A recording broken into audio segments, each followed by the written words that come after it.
As temperatures continue to soar across India, it is not just humans who are struggling with the heat.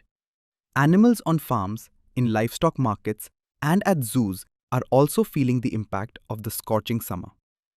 In many parts of the country, temperatures have crossed 40 degrees Celsius, with some regions touching 45 degrees and above.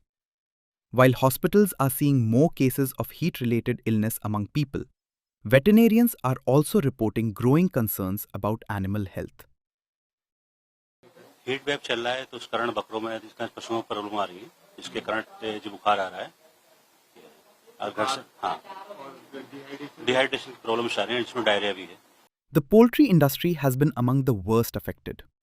Farmers say broiler chickens are dying in larger numbers as extreme heat and humidity make conditions difficult. The weather is also affecting feed intake, slowing growth and increasing the risk of disease.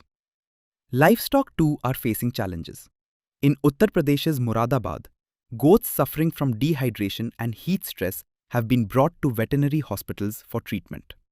Some animals have required saline and glucose drips as temperatures remain unusually high.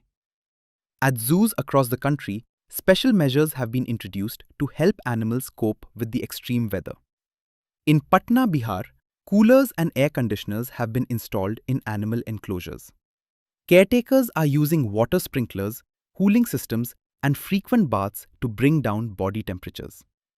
Animals are also being given water-rich foods such as watermelon and cucumber, along with glucose and other supplements to prevent dehydration and heat stress.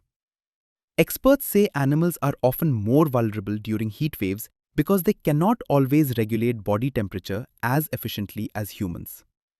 As summer temperatures soar, ensuring animal welfare has become just as important as protecting people.